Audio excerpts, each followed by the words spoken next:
Hello students, I am Manju Miglani. आज मैं class third के बच्चों को हिंदी पाठ्य पुस्तक अनुराग चैप्टर 5 इकारस की उड़ान करवा रही हूँ। यह कहानी यूनान देश की एक प्राचीन लोक कथा है। इसमें बताया गया है कि किसी वस्तु या प्राणी की गतिविधि का निरीक्षण एवं परीक्षण कर ज्ञान प्राप्त किया जा सकता है। संसार में ऐसे अनेक वैज्ञानिक हुए जिन्होंने देखकर ज्ञान प्राप्त किया और प्रयोग द्वारा अपने ज्ञान का प्रसार किया।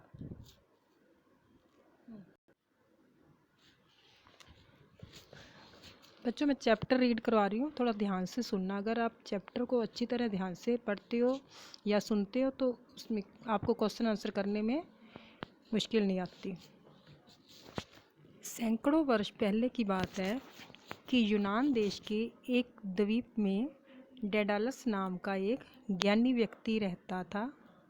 वह हर वस्तु को ध्यान से देखता था और उसके बारे में जानने का भी प्रयास करता था। जब पक्षी आकाश में उड़ते थे तो डेडालस उन्हें बड़े ध्यान से देखता था कि पक्षी अपने पंखों का प्रयोग कैसे करते हैं और इनके पंख कैसे फड़फड़ाते हैं। डेडालस की भी पक्षियों की तरह उड़ने की इच्छा हुई। एक दिन डेडालस खेतों में जा रहा था कि उसने रास्ते में पक्षियों के पंख गिरे हुए देखे। वह पंखों को इकट्ठा कर अपने घर ले गया। घर जाकर उसने पंखों का एक जोड़ा बनाया और उन्हें अपनी बाहों में लगा लिया। वह प्रतिदिन इन पंखों को पहनकर उड़ने का अभ्यास करने लगा। आखिर एक दिन उसे उड़ने में सफलता मिल ही गई। इस प्रकार वह पंखों के सहारे उड़ना सीख गया और डेडालस का पुत्र जो इकारस था उसकी भी उड़ने की इच्छा प्रकट हुई, क्योंकि वह अपने पिता को उड़ते देखता था। डेडालस ने अपने पुत्र इकारस के लिए पंखों का जोड़ा तैयार किया। पंख पाकर इकारस बहुत खुश हुआ। इकारस ने भी पंख लगाकर उड़ने का अभ्यास किया। एक दिन इकारस पंख लगाकर आकाश में उड़ने जा रहा था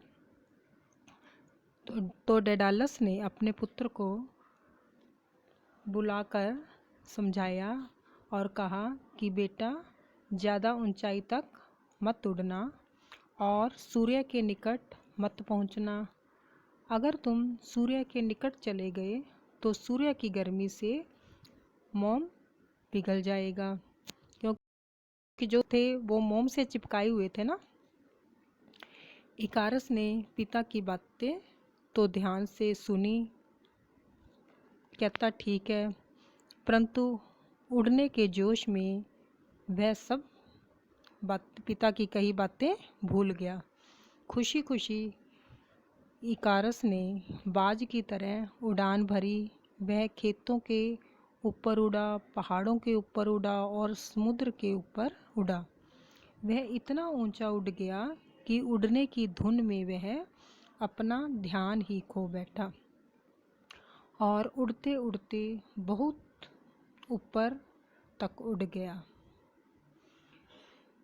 वह इतना ऊंचा उड़ा कि वह सूर्य के निकट तक पहुंच गया।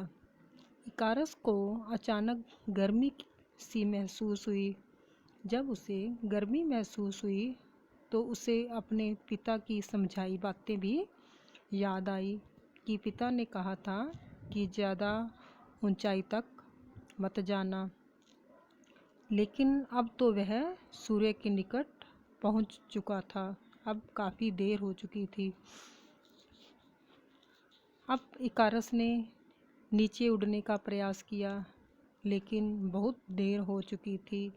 सूर्य की गर्मी से इकारस के पंखों से मोम पिघलने लगा। इससे पंख जलकर गिरने लगे और वह इकारस क्या पंख विहीन हो गया, बिना पंखों के हो गया। वह तेजी से नीचे गिरता हुआ समुद्र में समा गया और उसे कभी भी किसी ने नहीं देखा। इस पाठ से हमें यह शिक्षा मिलती है कि हमें हमेशा अपने पेरेंट्स की कही बातों को, बड़ों की कही बातों को ध्यान से सुनना चाहिए और उनका कहना मानना चाहिए। इकारस अपने पिता की कही बातें भूल गया था और उसे कष्ट सहन हुआ।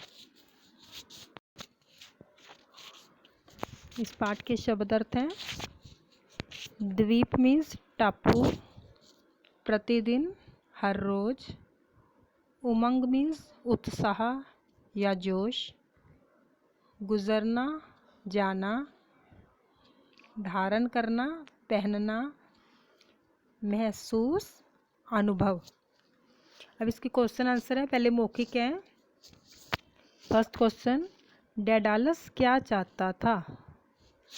डेडालस जो था वो पक्षियों की भांति उड़ना चाहता था। सेकंड, इकारस ने अपने पिता से क्या कहा?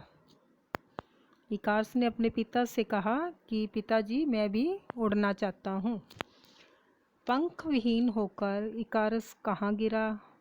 पंख विहीन होकर इकारस समुद्र में जा गिरा। डेडालस कौन था? डेडालस इकारस का पिता एक ज्ञानी व्यक्ति था। आगे लिखित प्रश्न है। फर्स्ट, डेडालस किन बातों को ध्यान से देखता था? उत्तर, डेडालस पक्षियों को उड़ते हुए ध्यान से देखता था।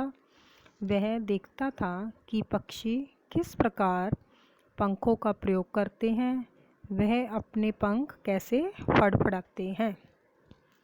सेकंड क्वेश्चन, डेडालस ने उड़ने का अभ्यास कैसे किया?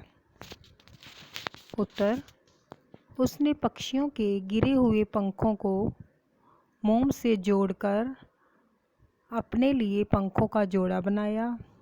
वह प्रतिदिन उन पंखों को धारण करता। इस प्रकार वह रोज पक्षियों की तरह पंख पसार कर उड़ने का अभ्यास करता था। थर्ड, डेडालस ने इकारस को क्या करने से मना किया? उत्तर, डेडालस ने इकारस को बहुत ऊंचाई पर उड़ने के लिए मना किया। Thank you.